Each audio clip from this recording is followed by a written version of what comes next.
Athletics from the rooftop here in Columbia, overlooking the campus, University of Missouri. We're here with the Mayor of Columbia, Mayor Brian Treece. Welcome to the show, sir. Scott, welcome to Columbia. And because we're more than 6 feet apart and we're outside, I can safely remove my mask, and it's a pleasure to visit with you. So first thing is, Columbia is a place in the state where people are moving to. It's growing. Yeah. What's going on right in Columbia that's attracting new families to live here?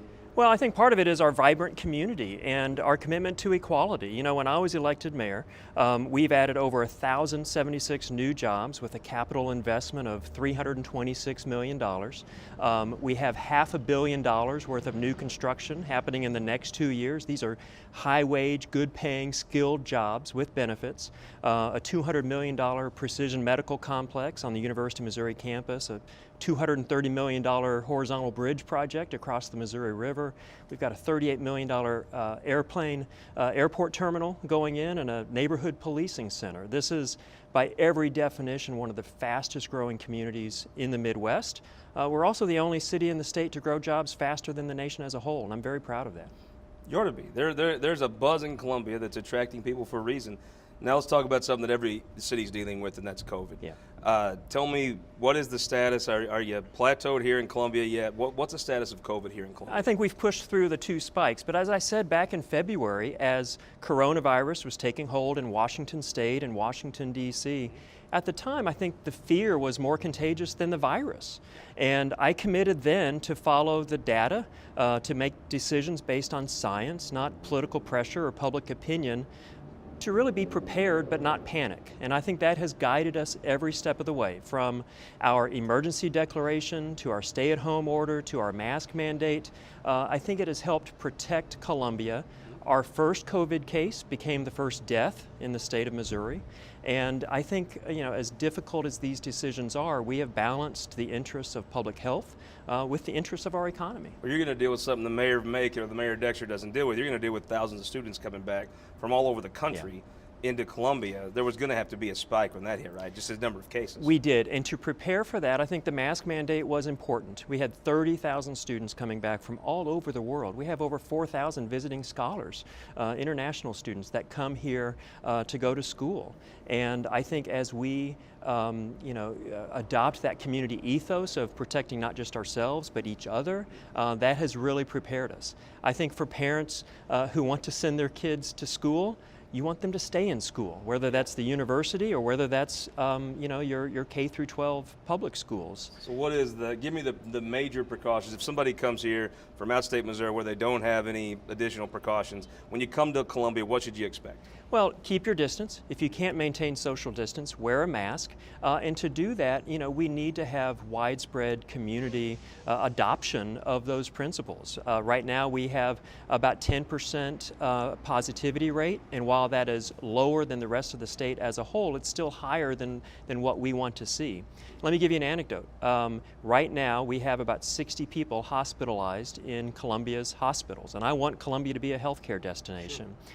Only 15 of those, about 25%, are from Boone County. The rest come from areas around Columbia, and that says a lot about our rural healthcare system, but it also says a lot about, 75% of those cases come from areas without these types of public health orders, without a mask mandate, without the type of public health protections that we want. So when you talk about these, you're probably going to get questions from most other interviews you do. Why don't you do more? I hear from a lot of folks. I might run a different crowd than some other folks that ask you questions. I think sometimes people say, why are you forcing people to do stuff? Why not just advise people and let them make their own choices? Do you worry sometimes you go too far? No, and look, this is not a race between Columbia and Kansas City and St. Louis or Dexter or Bolivar. We need to do what's right, and again, to follow the data, to make decisions based on science.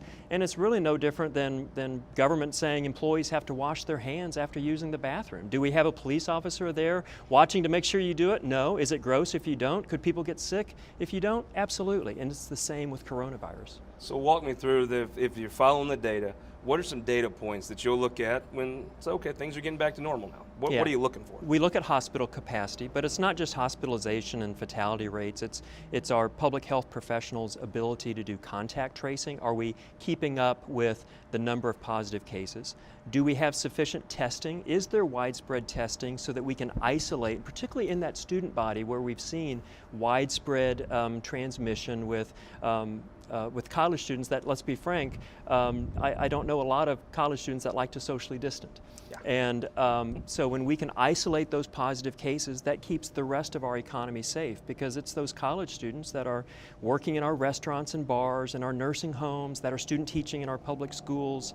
And when we can keep that positive population segregated from the rest, that makes us all better. You know, it's interesting. I've seen different local officials. I truly think you're in a crisis when no matter what you do, a reasonable person could question it. But it looks like you're doing what your constituents want you to do. It seems like in Columbia, this has been, the regulations and the precautions you've put in place have been well received. It's easier to do it when you have public support. Yeah. But again, we want to make those decisions not based on public opinion or political pressure, but where the data leads us. It's similar with anything, though. Don't you have to have some public buy-in to really make it work? They have to believe in you. They have to believe you're making decisions based off logic and reason, or they just won't do it, right? I do, and I think consistency is important, not just at the federal and state level, but here in Columbia. You know, the constant communication that I have with the University of Missouri, with Columbia Public Schools, with the County of Boone, you know, really enhances public confidence, because they see government working together, speaking with one voice about the importance of public health. Let's talk a little politics. My assumption is we are in a place right now, about anywhere you could see, Donald Trump is not very popular here, right?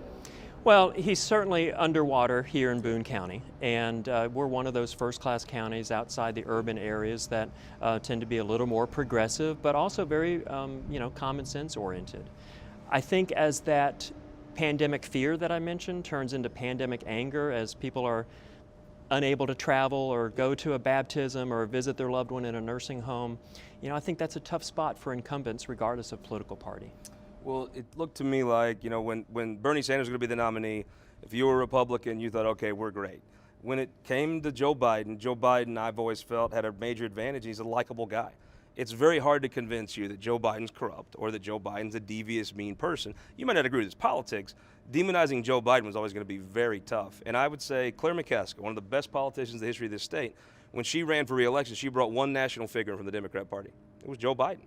I just think he plays well in Jefferson County and Ashland, in places where maybe he doesn't win them, but he just doesn't lose them like Hillary Clinton did. Well, I think he's probably the singular candidate that can bring back those hardworking middle-class essential workers that have been so disenfranchised during this pandemic. When you think about, you know, who do we have to thank right now? It's our nurses, it's our truck drivers, it's our grocery store workers, and Joe Biden relates to them. He can speak to them, and I think that will play in his favor in 30 days. You're very familiar with state politics.